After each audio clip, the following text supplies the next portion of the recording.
అందరికీ నమస్తే అండి. మాజీ ముఖ్యమంత్రి వైసీపీ అధినేత జగన్మోహన్ రెడ్డి గారు ఉన్నపళంగా షాక్ ఇచ్చారు. ఈరోజు ఉదయం నుంచి కూడా సోషల్ మీడియాలో ఒక ఫోటో బాగా వైరల్ అవుతుంది. ఆల్మోస్ట్ చాలా వాట్సాప్, చాలా ఫేస్బుక్, చాలా పేజీల్లో ఆ ఫోటో బాగా వైరల్ అవుతుంది. అదేంటంటే జగన్మోహన్ రెడ్డి గారు తన భార్యతో కలిపి సాధారణ ప్రయాణికుల్లాగా ఒక ఇండిగో ఫ్లైట్లో ప్రయాణిస్తున్న ఫోటో. సో జగన్మోహన్ రెడ్డి గారు లాంటి వ్యక్తి అంత సాదాసీదాగా ప్రయాణించేసరికి తోటి ప్రయాణికులందరూ కూడా అతనితో పాటు ఫోటోలు దిగారు, అతను ఫోటోలు తీశారు, వీడియోలు తీశారు, సోషల్ మీడియాలో పెట్టారు, అన్నీ జరిగాయి. సో ఇది నిజంగా ఆశ్చర్యానికి గురి చేసేది. ఎందుకంటే జగన్మోహన్ రెడ్డి గారు తలుచుకుంటే గంటకు కోట్లకు కోట్లు చెల్లించి లక్షలకు లక్షలు చెల్లించే స్పెషల్ ఫ్లైట్లు వస్తాయి. ఆయన ఎక్కడి నుంచి ఎక్కడికి వెళ్ళాలన్నా సరే స్పెషల్ ఫ్లైట్లు తీసుకురావచ్చు, తెప్పించుకోవచ్చు.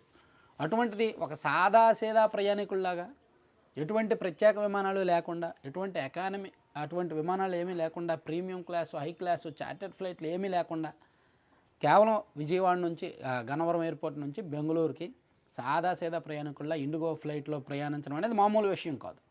అందుకే అంత వైరల్ అవుతుంది. అది ఆశ్చర్యానికి గురి చేసే, ఊహించని ఫోటో కాబట్టి, ఆసక్తి కలిగించే ఫోటో కాబట్టి వైరల్ అవుతుంది. దీని వెనక ఏమైనా ఉందా, ఏమైనా సీక్రెట్, ఏమైనా కోణం ఉందా? ఏమీ లేదు. జస్ట్ జగన్మోహన్ రెడ్డి గారు సామాన్యుడినే అని ప్రజలకు సంకేతాలు ఇవ్వాలనుకుంటున్నారేమో. బహుశా ఆయన అధికారంలో ఉన్నప్పుడు ఏ కొద్దిపాటి దూరం వెళ్ళాలన్నా సరే హెలికాప్టర్ ఎక్కేవాళ్ళు. సో దాంతో కింద చాలామందికి ఇబ్బందులు ఉండేవి. అలాగే ఆయన రోడ్ మీద ట్రావెల్ చేసినా సరే విపరీతంగా బ్యారికేడ్లు, చాలా ఓవర్గా ఉండేది భద్రత. సో దాంతో ఆయన సాధారణ జనాలకు దూరం అయ్యారు. సో ఆయన సామాన్యుడు కాదు, ఆయన ఎక్కడెక్కడో ఉన్నారు, హై రేంజ్లో ఉన్నారని సామాన్య జనాలు ఆయన్ని వ్యతిరేకించడం మొదలుపెట్టారు. సో అందుకే నేను సామాన్యుడినే, సాధారణ ఫ్లైట్లోనే నేను ప్రయాణిస్తుంటా అనే సంకేతాలు ఇవ్వాలనుకున్నారేమో. రీజన్ నెంబర్ 1 అది కావచ్చు. రీజన్ నెంబర్ 1 ఫస్ట్ రీజన్ అది కావచ్చు. ప్రజల్లోకి ఒక మంచి సంకేతాలు తీసుకువెళ్ళడానికి, లేదా సింపతి కోసమో, లేదంటే సామాన్యుడినే అని ప్రజలకు సంకేతాలు ఇవ్వడానికి, ఇలా ఏదైనా కావచ్చు. ఇక రెండోది, జగన్మోహన్ రెడ్డి గారు అంటే అత్యవసరంగా వెళ్లాల్సి వచ్చినప్పుడు, అన్ని వేళ స్పెషల్ ఫ్లైట్లు లేనప్పుడు ఇటువంటి ప్రయాణాలు తప్పవు. సో ఏదైనా సరే రీజన్ ఏదైనా, ఆయన గతంలో అధికారంలో ఉన్నప్పుడు కోట్లు ఖర్చు పెట్టి ప్రత్యేక విమానాలు వాడారు.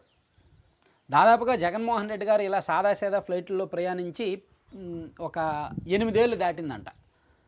నాకు ఆయనతో పాటు ట్రావెల్ చేసే ఒక వ్యక్తిని ఫోటో పంపించి అడిగా, ఏంటి సార్ జగన్మోహన్ రెడ్డి గారు ఇంతకుముందు ఎప్పుడు ఇలా ట్రావెల్ చేశారు అని. ఇంతకుముందు ఆయన 2016, 2017లో అంట లాస్ట్ ఇట్లా ట్రావెల్ చేయడం. 2000 అంటే సీఎం అవ్వక ముందు కూడా ట్రావెల్ చేశారు, కానీ అప్పుడు కూడా కొన్ని సందర్భాల్లో స్పెషల్ ఫ్లైట్లే వాడారు.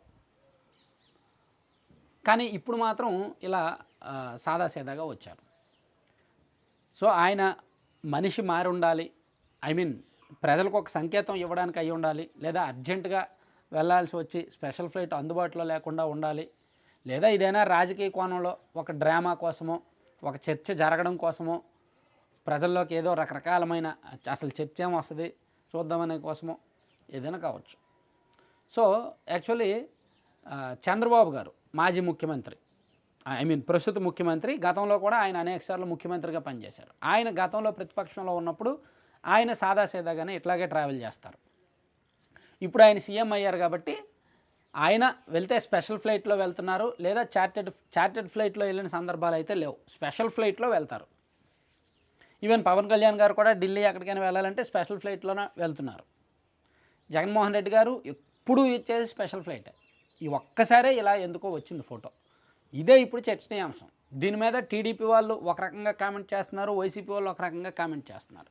సో మేధావులకి ఎవరికి అర్థం కావట్లా, ఏంటి ఇదేమైనా డ్రామానా, ఇదేమైనా ఒక గేమ్ ప్లేన్ చేశారా, ఏమైనా పొలిటికల్ వ్యూహం ఏమైనా ఉందా అనేది ఎవరికి అర్థం కావట్లా. ఎందుకంటే ఆయన ఏం చేసినా దానిలో ఏదో ఒక అంతరార్థం ఉంటుంది. అదేంటి అనేది కాలక్రమేణా తెలుస్తుంది. Thank you.